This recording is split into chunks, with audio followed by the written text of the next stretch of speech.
हुई है, कुछ बात ही हुई होगी, थर्ड फ्रंट का फॉर्मूला है क्या? फार्मूला नहीं बताया जाएगा। फार्मूला यही है कि भारतीय जनता पार्टी को हराया जाए। अखिलेश जी, आपने पहले कह दिया है कि 2024 के चुनाव से पहले आप एक non Congress anti BJP front के तहत जो है अन्य जो विपक्षी दल है, रीजनल पार्टी, उनको साथ लेकर आएंगे। तो क्या 2024 के चुनाव से पहले आप ये माने कि ये जो फ्रंट है वो बिना कांग्रेस के ही होगा, रीजनल पार्टी के साथ? अभी रीजनल पार्टीज और कुछ दल इस प्रयास में हैं कि कोई न कोई अलायंस, गठबंधन या कोई भी फ्रंट तैयार हो, और इस कोशिश में आदरणीय ममता बनर्जी जी भी काम कर रही हैं। तेलंगाना के मुख्यमंत्री जी वो भी चाहते हैं। बिहार के मुख्यमंत्री रहे हैं, बिहार के मुख्यमंत्री वो भी कोशिश कर रहे हैं। तो इस तरह देश के बहुत सारे रीजनल पार्टी के लीडर्स इस कोशिश में हैं कि कोई न कोई फ्रंट बने। और जहां तक सवाल कांग्रेस का है, कांग्रेस अपनी भूमिका तय करे, क्योंकि कांग्रेस राष्ट्रीय पार्टी है, हम लोग रीजनल पार्टी हैं। तो दिल्ली वाले लोग अपना तय करें कि उनकी भूमिका क्या होगी। अखिलेश जी, सवाल यह है कि यूपी पुलिस ने आंकड़ा जारी किया जहां पे देखा जा रहा है 10,000 के करीब एनकाउंटर हुआ है, उसमें 68 के करीब क्रिमिनल्स मारे गए। कैसे देख रहे हैं आप? भारतीय जनता पार्टी और खासकर उत्तर प्रदेश की सरकार पर सबसे ज्यादा आरोप लगे हैं फेक इनकाउंटर्स के। और केवल ये आंकड़ा देख रहे हैं आप, वहीं ये आंकड़े भी आप देखें कि सबसे ज्यादा कस्टोडियल डेथ अगर कहीं आंकड़े बढ़े हैं तो उत्तर प्रदेश में बढ़े हैं। नेशनल ह्यूमन राइट कमीशन ने सबसे ज्यादा नोटिस अगर किसी सरकार को दिए हैं तो उत्तर प्रदेश की सरकार को दिए हैं। महिला आयोग पे जो जानकारी है तो देश में सबसे ज्यादा बढ़े हैं। और जितने भी ये फेक इनकाउंटर्स हो रहे हैं, इनकी जब कभी भी जांच आएगी तो बहुत सारे अधिकारी कटघरे में खड़े दिखाई देंगे। अखिलेश जी, 2000 चुनाव से पहले क्या हम ये देख सकते हैं, आपको क्या आप सस्पेक्ट कर रहे हैं कि ये जो एजेंसी से ईडी, सीबीआई, उनका शिकंजा जो है आपके पार्टी तृणमूल कांग्रेस के नेताओं पर जो है बढ़ता चला जाएगा? 1-2 महीने और हैं, उसके बाद तो चुनाव शुरू हो जाएगा। चुनाव शुरू हो गया है। बीजेपी लाख कोशिश कर ले इस तरह की, जनता ये जानती है कि केवल पॉलिटिकल पार्टीज जो बीजेपी को हरा सकती हैं, उन्हीं के घर पर ईडी, सीबीआई, इनकम टैक्स जारी है। और जिन जिन ने इन एजेंसियों का दुरुपयोग किया है, पूर्व में कांग्रेस ये काम करती थी, आज कांग्रेस के रास्ते पर बीजेपी है। कांग्रेस खत्म हो गई तो बीजेपी भी खत्म हो जाएगी।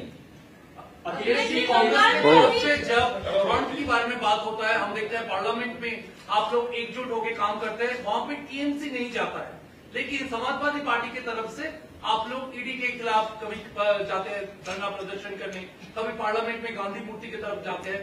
कांग्रेस के साथ आप लोग जाते हैं पर तृणमूल कांग्रेस नहीं जाते हैं, और आप आके ममता जी के साथ मीटिंग कर रहे हैं।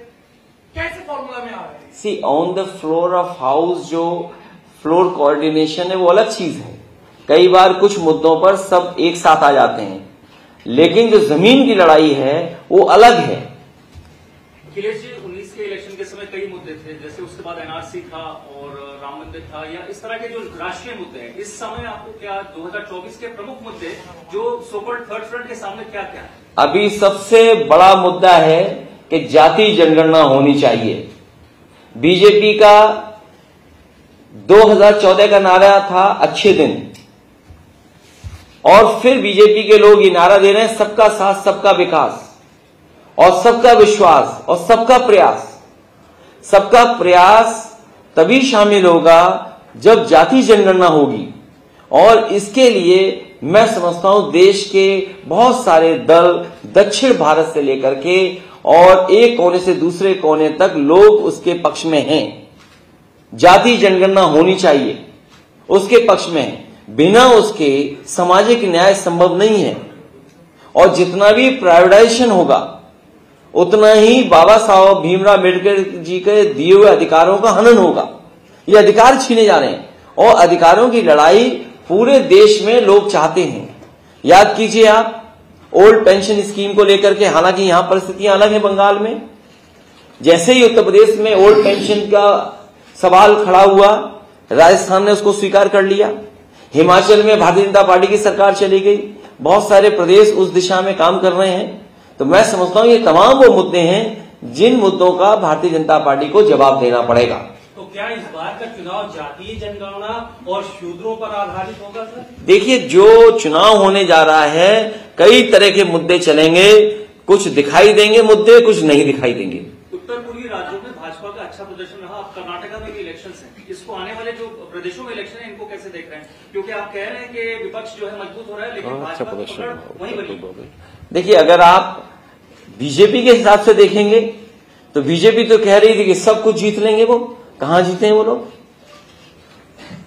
और कर्नाटक में भी या उत्तर प्रदेश में देख लीजिए आप, हमारे उत्तर प्रदेश के मुख्यमंत्री ऐसे हैं जो किसी को काम नहीं करने दे रहे हैं, खुद तो काम कर ही नहीं रहे हैं, किसी को काम नहीं करने दे रहे हैं। सर, क्या निकाय चुनाव को लेकर भी कुछ चर्चा हुई है? सभी चुनाव को लेकर के चर्चा हुई है। पश्चिम बंगाल में लॉ एंड ऑर्डर को लेकर क्या बोलेंगे आप? अपोजिशन पार्टी बार-बार उत्तर प्रदेश से तो बेहतर ही है, जहां प्रधानमंत्री हैं, जहां पर मुख्यमंत्री एक ही पार्टी की दो सरकारें हैं, और हमारे पत्रकार साथी ने जो आंकड़ा बताया फेक इनकाउंटर का, कि सरकार दावा कर रही है कि इतने इनकाउंटर्स किए हैं, इसमें सबसे ज्यादा फेक इनकाउंटर्स हैं। और हमारी पुलिस का निशाना आप देखिए, घुटने से ऊपर तो गोली नहीं जाती है। अखिलेश जी, यहाँ पे इस बार अभी हेडलाइन पे है कि जो लोग खुद पढ़ाई लिखाई नहीं किया या फिर टीएमसी का लीडर है, उनको नौकरी मिल गया, वो टीचर बन गए। और एजुकेशन सिस्टम को लेकर जो बवाल खड़ी है, उसको लेकर कुछ पता है आपको? इस तरह का सवाल मुझे पता है, कुछ सवाल ऐसे खड़े हुए थे, और मैं समझता हूं वो सवाल न्यायालय में भी जाएंगे, उनका जवाब सरकार देगी। अखिलेश जी, उत्तर प्रदेश में कुछ ऐसा सीट है, लोकसभा की सीट है, जहां पे समाजवादी पार्टी हमेशा कांग्रेस को मदद किया है, जैसे कि रायबरेली या ऐसे कुछ सीट है जहां पे आपने कभी कैंडिडेट खड़ा नहीं किया गांधी परिवार के अगेंस्ट। क्या 2024 में आपका यही रवैया रहेगा या इसमें कोई बदल आएंगे? क्योंकि आप कह रहे हैं कि non Congress non BJP front, so are you going to give the Congress a walkover in these seats, or are you going to put up candidates in these seats also? I'm talking specifically about Raebareli and the seats where Gandhi Party. Second manage Amethi, मैं अपने पत्रकार साथी को धन्यवाद दूंगा। अभी मैं अमेठी होकर के आया था और हमारी पार्टी के सभी कार्यकर्ता और जिम्मेदार लोग मिले थे मुझे। उन्होंने ये कहा कि हम वोट देते हैं कांग्रेस को, लेकिन कांग्रेस हमारी मदद नहीं करती है। अभी हाल ही में वहां डबल मर्डर हुए, उससे पहले ट्रिपल मर्डर हुआ। वहां पर समाजवादी पार्टी के कार्यकर्ताओं के साथ उत्पीड़न अन्याय हो रहा है, झूठे मुकदमे लग रहे हैं। अगर वो समाजवादी पार्टी का प्रधान है और वो सोचते हैं कि ये हमारे सरकार हमारी पार्टी के खिलाफ रहेगा, तो उसके पावर सीज हो रहे हैं, छोटे छोटे कार्यकर्ताओं को परेशान किया जा रहा है। जब उनके ऊपर परेशानी है, झूठे मुकदमे लग रहे हैं, कांग्रेस का एक नेता एक कार्यकर्ता उनकी मदद करने के लिए नहीं पहुंचता है। तो हमारी पार्टी के लोगों का यह कहना है कि अगर ये वोट चाहते हैं तो हमारी मदद करें, और हम वोट दे देते हैं तो ये हमारी मदद नहीं करते हैं। इसलिए समाजवादी पार्टी को यहां पर चुनाव लड़ना चाहिए। इसलिए जब कभी हमें फैसला लेना होगा तो हम वहां के कार्यकर्ता नेताओं को बुला करके बातचीत कर करके फैसला लेंगे। अच्छा, एक सवाल है आपसे, देश का इतना जगह होते हुए आप इस बार कलकत्ता को क्यों चुने हैं? मैं दादा को धन्यवाद देता हूं कि दादा ने यह कहा कि यह बहुत शुभ जगह है। जब भी नेताजी और समाजवादी पार्टियां आई है, समाजवादी पार्टी आगे बढ़ी है, उसकी भूमिका बढ़ी है। और इस बार तो नवराज शुरू होने जा रहे हैं। हालांकि आपके यहाँ दूसरे नवराज ज्यादा खुशी से मनाए जाते हैं, लेकिन हमारे तरफ तो सब नवरात्र मनाए जाते हैं। तो माँ का आशीर्वाद लेकर के हम लोग नवरात्र मनाने जा रहे हैं, और हमें उम्मीद है कि इस बार परिणाम उत्तर प्रदेश में दूसरे देखोगे। और इसीलिए मैंने शुरू की थी बात 2014 का मैनिफेस्टो बीजेपी का, 2019 का मैनिफेस्टो बीजेपी का, उत्तर प्रदेश की सरकार का मैनिफेस्टो 2017 का, और 2022 का बीजेपी का मैनिफेस्टो। बीजेपी को एक मैनिफेस्टो का जवाब नहीं देना है, 2024 में बीजेपी को 4 मैनिफेस्टो का जवाब देना है। और आप तो वहां पर हैं जहां मां गंगा को आखिरी में देखते हैं। मां गंगा कहां से चली, और इन्हीं बीजेपी के लोगों ने कहा कि हम मां गंगा को साफ करेंगे। बताओ कितने शहर आते हैं, कितने कारखाने, उद्योग लगे हुए हैं इसके किनारे। आज मां गंगा की स्थिति क्या है, जिसमें हजारों अरबों रुपया खर्च हो गया, अरबों रुपए खर्च हो चुका है। नमामि गंगा के नाम पर न जाने कितना पैसा खर्च हुआ है। अगर आप हिसाब किताब लगाओगे तो आप पाओगे कि जितना बजट दिया वो गंगा की तरह बह गया उसमें। उत्तर प्रदेश के बाहर और किन राज्यों पर समाजवादी का फोकस होगा 24 में? और एक दूसरा प्रश्न इसमें यह है कि यहाँ आपके जो समर्थक हैं पश्चिम बंगाल में, वो कहते हैं कि हम भी यहाँ चुनाव लड़ना चाहते हैं ममता जी के साथ मिलकर, लेकिन हमें जो है अपॉर्चुनिटी यहाँ नहीं मिल रही। मैं ये खासकर वेस्ट बंगाल का, मैं अपने राष्ट्रीय उपाध्यक्ष और यहाँ के बहुत ही वरिष्ठ कई वर्ष मंत्री रहने वाले जो पूरी जमीनी जानकारी रखते हैं आदरणीय प्रेमानंद जी पे छोड़ता हूं। उनका सुझाव मैं समय समय पर दूंगा। अच्छा, एक और सवाल है आपसे। राहुल और दूसरे प्रदेशों में जहां पार्टी का संगठन है वहां समाजवादी पार्टी जरूर चुनाव लड़ेगी। अखिलेश जी, राहुल गांधी जी का घर में पुलिस भेजा गया है, क्या ये भी उनको इम्पोर्टेंस देने के लिए है, जैसा तृणमूल बोल रहा है? बीजेपी क्या करेगी ये पता नहीं। बीजेपी जिस तरीके से काम करती है करेगी कुछ, निशाना कुछ और होगा। एक आरोप बिजली कर्मियों को लेकर ये भी लगाए जा रहे हैं कि प्राइवेटाइजेशन करने के लिए भारतीय जनता पार्टी इस तरह के मिली भगत करके जो है वो हड़ताल करने पे मजबूर कर रही है। मुझे याद है 2014 के बाद जब बनारस में बिजली संकट आया और वहां के भारतीय जनता पार्टी के 2 वरिष्ठ नेता मुझसे मिले थे, क्योंकि उस समय सरकार समाजवादियों की थी। उन्होंने मुझसे ये कहा कि प्रधानमंत्री की कॉन्स्टिट्यूंसी है, इसको 24 घंटे बिजली दी जाए। मैंने उसी समय फैसला लिया था कि प्रधानमंत्री जी की कॉन्स्टिट्यूंसी को 24 घंटे बिजली उपलब्ध होगी। और उसके बाद मैंने उन्हीं वरिष्ठ नेताओं से जो भारतीय जनता पार्टी के थे उनसे कहा था कि उत्तर प्रदेश सबसे ज्यादा लोकसभा के सांसद जिताता है, उत्तर प्रदेश ने 2 बार सरकार बनाने का मौका दिया है, उत्तर प्रदेश का बिजली का कोटा बढ़ाना चाहिए। लेकिन आज भी बिजली का कोटा उत्तर प्रदेश का दिल्ली की सरकार ने नहीं बढ़ाया है। और ये लग रहा है कि ये जानबूझ करके हड़ताल करा करके उन कर्मचारियों को इन्होंने भरोसा दिलाया था एक समय पर कि आपकी सभी मांगों को माना जाएगा। चुनाव से पहले इन्होंने बुला करके कहा था बीजेपी के नेताओं ने, और आखिरकार जब वो अपनी मांग कर रहे हैं तो बीजेपी क्यों पीछे हट रही है? ये संकट पूरा पैदा किया हुआ है मुख्यमंत्री जी का। मुख्यमंत्री जी खुद चाहते हैं कि उत्तर प्रदेश में बिजली का संकट हो और इसी के बहाने हम उत्तर प्रदेश के सब कारखानों को बेच करके प्राइवेट हाथों में दे दें। 2019 में ब्रिगेड में यहाँ पर बड़ी सभा हुई थी, सारी पार्टियां जो विपक्षी हैं वहां जमा हुई थी, एकत्रित हुई थी। अब क्या 24 से पहले भी इस तरह का कोई लक्ष्य है कि सबको एकत्रित करेंगे? क्या अभी तक कोई सूची तैयार है कि कौन सी पार्टियां? अभी सूची तैयार नहीं है, समय आने पर आप देखेंगे कि कार्यक्रम जगह जगह पर बड़े होंगे। ममता जी जा रही है भुवनेश्वर, ये प्रयास लगातार चलता रहेगा लोकसभा के चुनाव तक। अभी यात्रा करेंगे क्या देश में और दूसरे रीजनल पार्टी से मिलने के? मैं उत्तर प्रदेश में कई यात्राएं कर चुका हूं और हमारी पार्टी के लोग कहेंगे तो हम यात्रा के लिए तो हमेशा तैयार रहते हैं।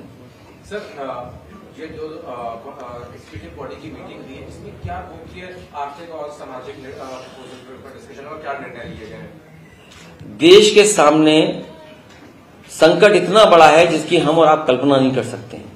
मैं उदाहरण के लिए एक बात कहना चाहता हूं आपसे। उत्तर प्रदेश में सरकारी कर्मचारियों का केवल एक विभाग का उनके प्रोविडेंट फंड को इन्वेस्ट कर दिया गया था एक प्राइवेट फर्म में, और प्राइवेट फर्म वो डूब गई। वो एक जानी मानी कंपनी थी और उस समय बोर्ड ने इसलिए फैसला लिया था कि उन्हें उम्मीद थी कि इस प्रोविडेंट फंड को हम अगर इन्वेस्ट करेंगे तो हमें मुनाफा ज्यादा होगा। लेकिन 2 साल के अंदर वो कंपनी फेल हो गई, वो कंपनी भाग गई पैसा लेकर के। तो उस समय जिन जिन अधिकारियों ने वो फैसला लिया था उन अधिकारियों को जेल भेज दिया गया था।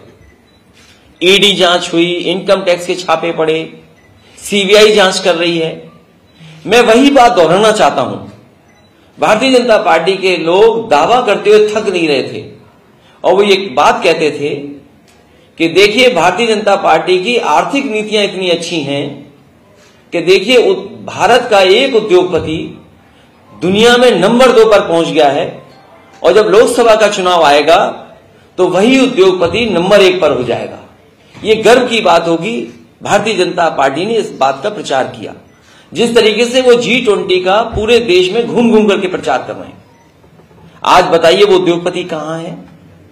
अगर पैसे को इन्वेस्ट करने के लिए उस समय बोर्ड में जितने लोग थे जिन्होंने फैसला लिया था उनको जेल भेजा जा सकता है, तो आज भारत का पैसा डूबा है, हमारी बैंकों का पैसा डूबा है, LIC का पैसा डूबा है।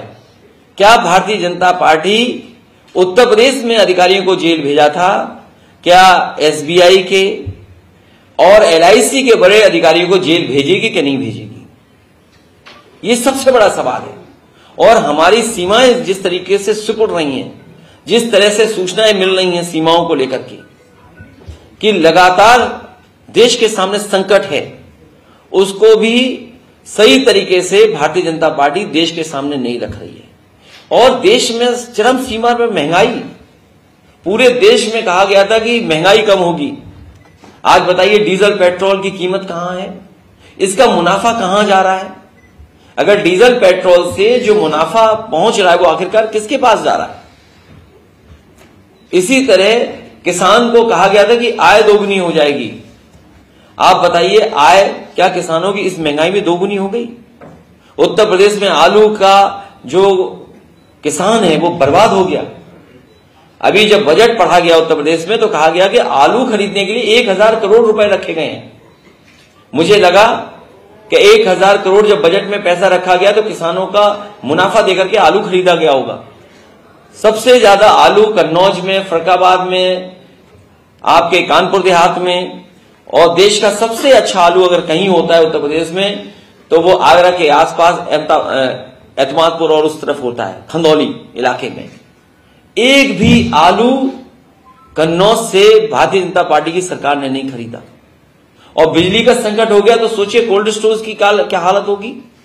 जब डीजल महंगा है तो कोल्ड स्टोर कैसे चलेंगे? तो इनका जवाब भारतीय जनता पार्टी के पास नहीं है। और अभी जो देश के आंकड़े हम देखें, अगर देश ये कहता है कि हम इतने $1 ट्रिलियन की इकोनॉमी बना देंगे, अगर इतने $1 ट्रिलियन की इकोनॉमी आप बनाएंगे तो उत्तर प्रदेश की अगर अर्थव्यवस्था नहीं बेहतर होगी तो आप कैसे देश की अर्थव्यवस्था को बेहतर कर लेंगे? कोई भी आंकड़ा बिना उत्तर प्रदेश के आंकड़ों को बेहतर किए बिना देश के आंकड़े ठीक नहीं होते हैं। तो इनका किसी का जवाब भारतीय जनता पार्टी के पास नहीं है।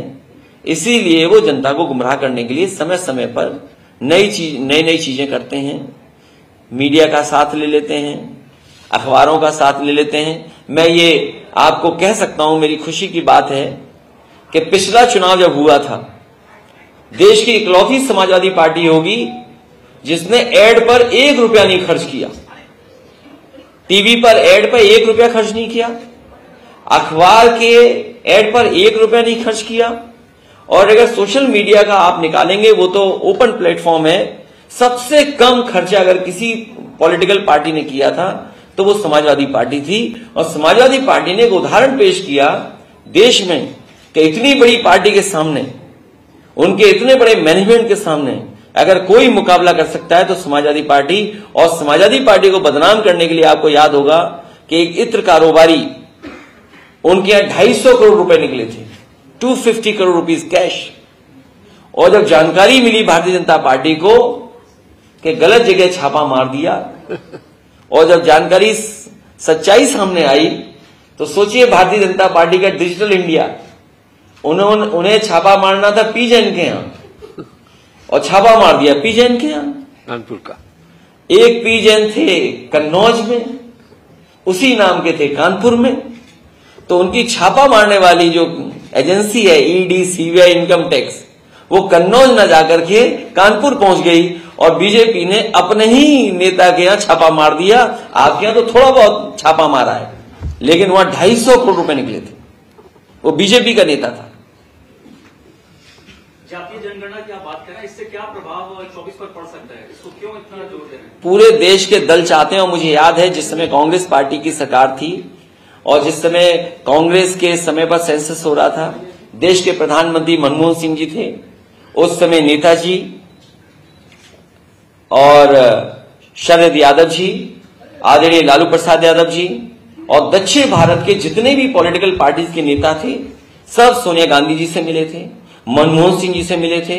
उस समय पी चिदम्बरम जी ने भरोसा दिलाया था कि जाति जनगणना होगी, लेकिन कांग्रेस ने धोखा दिया। मुझे उम्मीद है कि दिल्ली की सरकार कास्ट सेंसस करेगी, जिससे कि हर जाति तक हम लोग पहुंच सकें, क्योंकि जात को हम भुला नहीं सकते। ये हमारी आपकी सच्चाई है।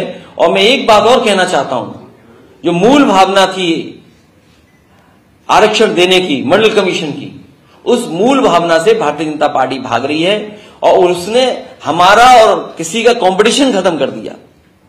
जो कंपटीशन होता था वो खत्म कर दिया।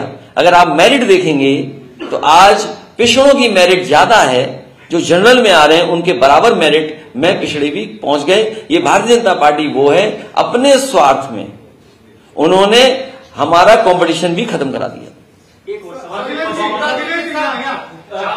बात ऐसा है कि जो लोकसभा चुनाव आ रहा है, गठबंधन की बात चल रही है बहुत सारे जगह में, कांग्रेस के लेके वो आंचलिक जो दल है वो अपना नीति बोल रहे हैं, वामपंथियों को लेकर आप लोग का क्या राय है? वामपंथियों के साथ बातचीत क्या है?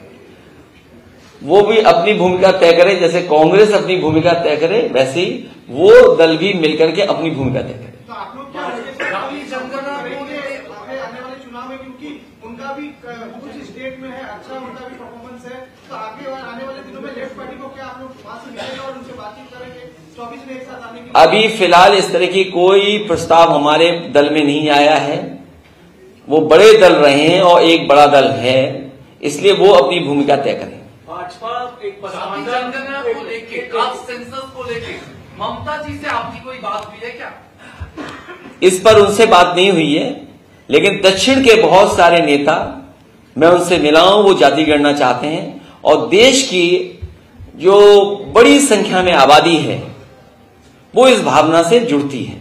भाजपा एक नई कैटेगरी की बात कर रही है, पसमानदा मुसलमान, इससे यूपी के चुनावों पर क्या असर पड़ेगा? भारतीय जनता पार्टी जब हारने लगती है तो सबके पैर जोड़ने लगती है। जिनको अपमानित किया, आप बताइए, नेताजी के समय पर उनको फ्री बिजली मिलती थी, फ्री बिजली बुनकरों को, और बीजेपी ने इसलिए बिजली छीन ली कि ये मुस्लिम है, बुनकर है, इसलिए बिजली छीन ली। आप पता करिए, उत्तर प्रदेश में बिजली फ्री दी जाती थी बुनकर भाइयों को, और मैंने बड़े बड़े सेंटर्स बनाए थे, बुनकर बाजार, भदोई में कारपेट बाजार बनाया था, वर्ल्ड क्लास एक्सपो मार्ट, उसका बजट खत्म कर दिया।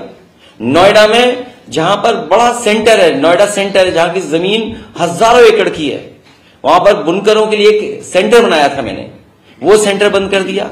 लखनऊ के हमारे पत्रकार साथी बैठे हैं, शिल्पग्राम जो हम लोगों ने क्रिएट किया था, जो इंफ्रास्ट्रक्चर दे रहे थे उनको, वो बंद कर दिया।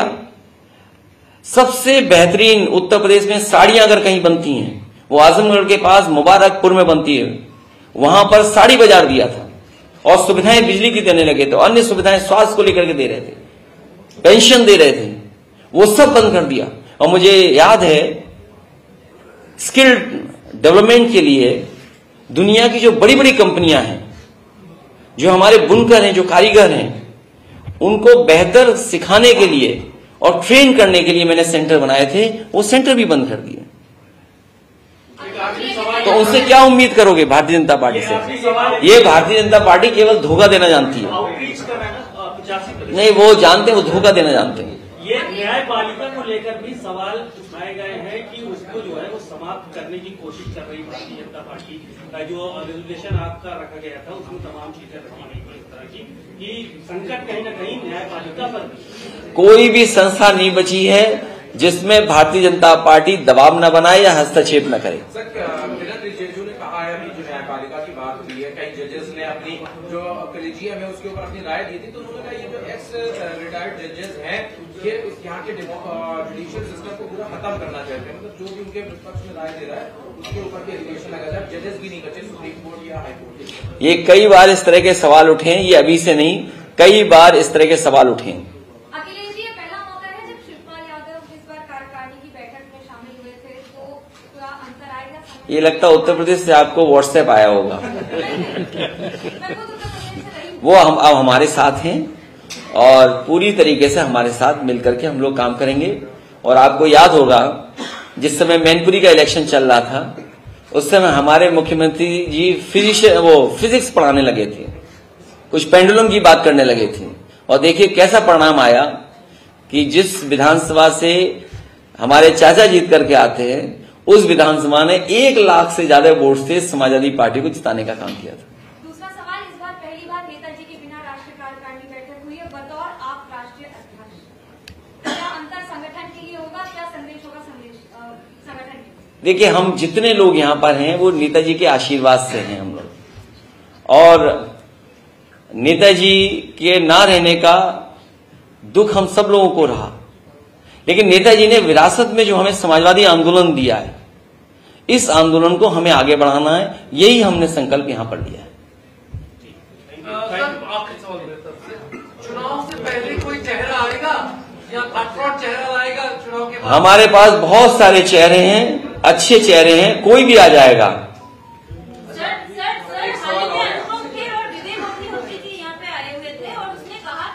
बंगाल में 300-400 मिनी कश्मीर है, आप 3 दिन कोलकाता बंगाल में रहे हो, क्या ऐसा घुटन कुछ महसूस हुआ यहाँ पे आके?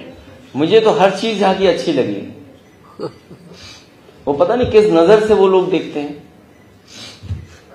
ये बीजेपी वालों की नजर बहुत खराब है, अगर मान लीजिए कि कोई और दिल और खराब है। हमने तो यूपी में करीब से देखा है, यूपी में जितना करीब से देखा है आप उसका सोच नहीं सकते हैं। यहाँ तो कुछ भी नहीं उससे। चलिए, बहुत धन्यवाद। अगर मान लीजिए कि